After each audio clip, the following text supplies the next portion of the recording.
Laughing part is good. You always should have fun doing clay. Okay. Hi, I'm Ulrike Staerk, and Amy Pitt is behind the camera. We're art docent leads for this year's PTSA art docent program. And just wanted to give some ideas for, in this case, 1st and 4th grade for clay animals. We have this really nice little fun book here, Modeling Clay Animals. Yes, it's made with modeling clay, so you have to remember to make adjustments. So if they say add some felt or anything, we're not able to do that with real clay because it will go in the kiln and be fired. So that would be totally create a little fire in the kiln and we want to avoid that. But it's pretty nice because it gives you some ideas for different animals to do, and the kids can look through it, you can look through it as art docent and decide how many choices you want to give the kids. Choices make it always a bit more chaotic, so I always suggest to remove too many ideas there. One of the kids' favorite clay animals are turtles, which are shown here on the side. Others are like little dogs or little fishes, or for example, if I find it now, here is a really nice elephant in here, which is totally doable with the pinch pot animal for 1st grade already. And 4th graders can do a little bit more elaborate animals like this awesome crocodile or alligator, and maybe a giraffe even. Giraffes might be a bit difficult because you always have to remember that there should be air, or that not a full blob of clay. So everything which is thicker than your thumb, rule of thumb, should be hollow inside and of course connected to the outside. This little rabbit is awesome in my opinion and easily doable. Look through it, look through the book. It's on our shelf here in the portable D and gives you some ideas what to do. 1st graders should start out with a pinch pot, but 4th graders, if they want to not do that, it's okay. If they want to redo the pinch pot version, it's totally perfect. Give them a little bit less clay than the one I have here, because they still have smaller hands. And for preparation, you can cut the clay and put them in the little Ziploc bags, which are provided also here in the portable on the shelf. So have the kids make their little round balls and start the same way as a pinch pot. I'm adding a little bit of water because the clay is relatively dry. Don't have them add too much water, because otherwise you just have mud and a real big mess here. So, start with a pinch pot, and you start a pinch pot by pushing down one thumb in the middle and then just pressing out to the sides to have really nice inside of the pinch pot. And you should aim for a wall thickness which is a little bit less than finger thick. Don't make it too thin because otherwise the animals might break later. I'm just making a little pinch pot, and if I have some air bubbles in there, I just smooth them out and push them out by doing that.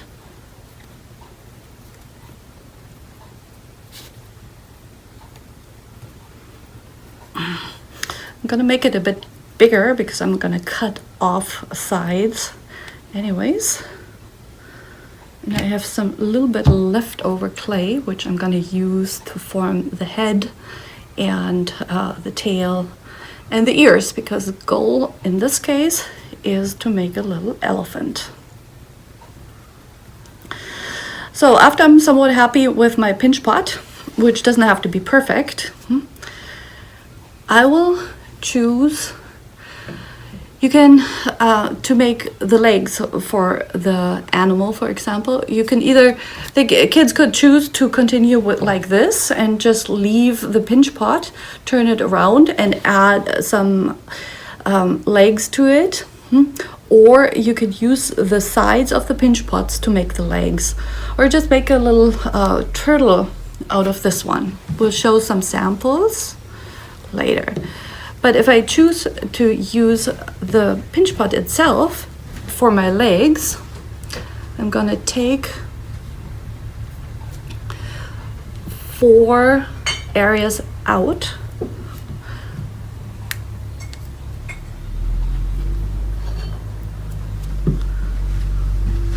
I'm getting some samples here from Amy to show. A little dog here, a little cat, and this here is also a pinch pot which turned into a turtle by just adding the cute little legs to the side and an eye. Ooh, we have an awesome crocodile here. Little cat, which is made, this cat was made the same version I'm doing here right now.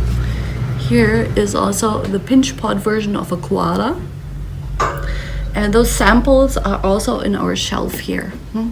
Or if they feel more like a little owl, we could totally use this one idea too.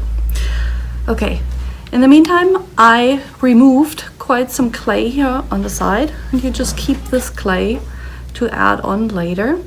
And you can already see there is a form going on here, and then the kids could use this clay here and just press it together and make some legs out of the clay. Remember, there should not be any air inside, so they really have to press it together.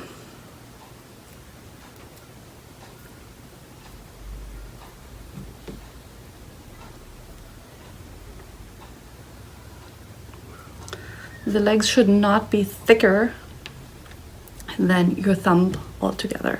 So, of course, this one is longer than the other one, but it doesn't matter. We'll fix that later. If there's way too much clay, just take it off.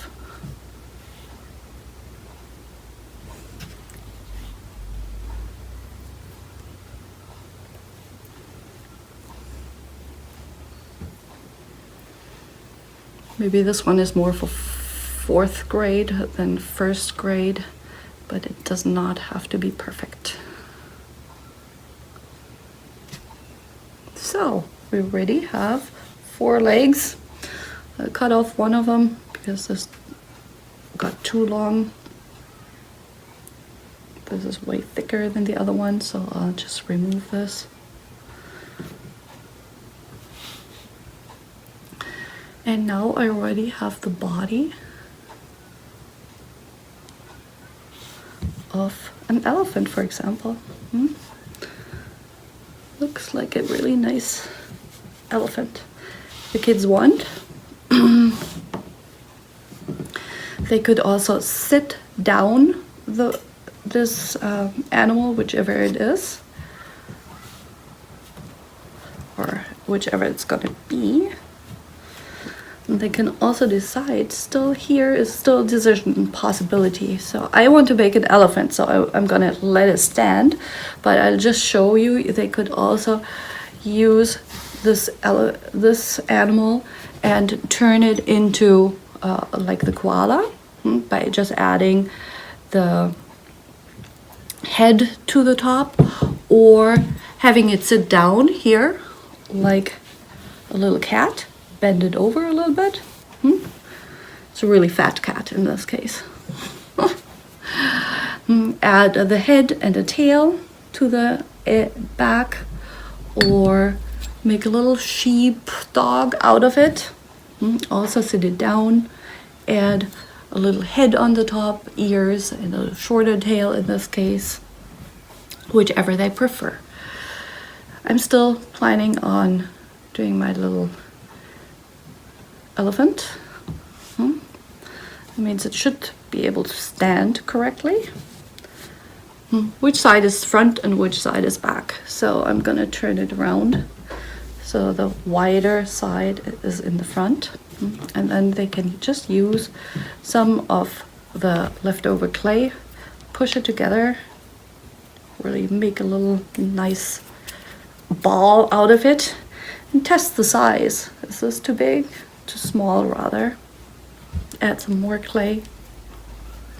If it gets too big, remember, we also have to make it hollow again.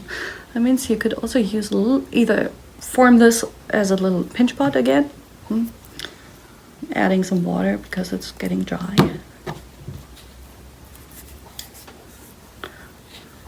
Or when they're happy with the size of the head,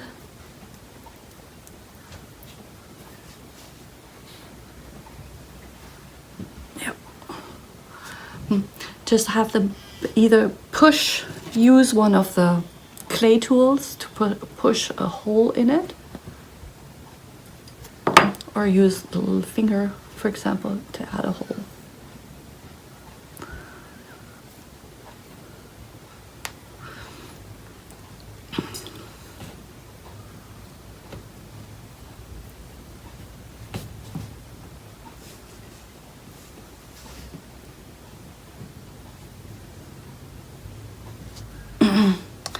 So to attach the head, remember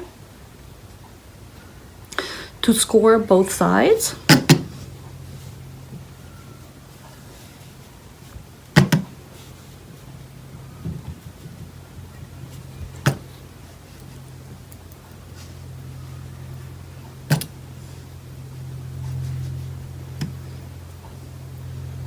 I'm hurrying up here so you don't have to wait the whole time. I would score it a bit more, and then you can attach both sides with each other by just smearing the clay from one side to the other. And remember, after that, if all sides are connected, remember, we have one air bubble in the inside of the head, and we have to connect it to the outside. So when we fire the bisque, it does not really pop it open, because hot air expands, and it would really just pop the head from the body in this case. To avoid that, I just connect from the inside of the body into the inside of the head, make a little air bubble. It's enough here. The size is totally enough to connect both air bubbles, or the air, with each other. Okay, finishing. Everybody can think about finishing by themselves, but if you attach the tail, remember, really score really well for that, because that's one of the things which fall off most likely in the drying and firing process. So tail here has to be nicely connected to the butt. And then the ears as well.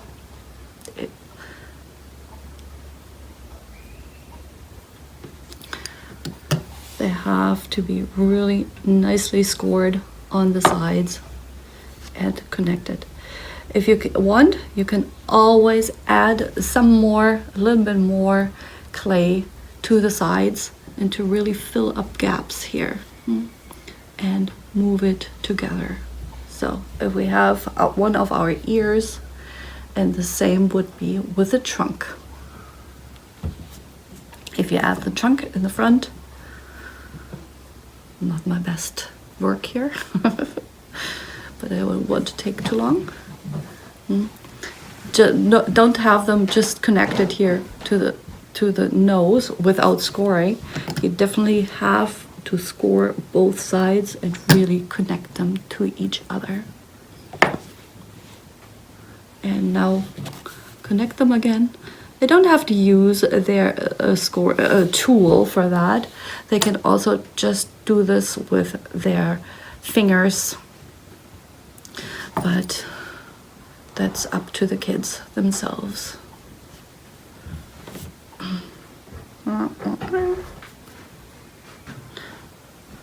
Remember, this one, for example, would most likely fall off because I'm hurrying up a bit. All right. Have fun with that. Whatever they want to do, they can choose their own animal, but maybe try to reduce their choices to telling them they should do a cat, a dog, or a turtle, whichever you prefer. Have fun and don't help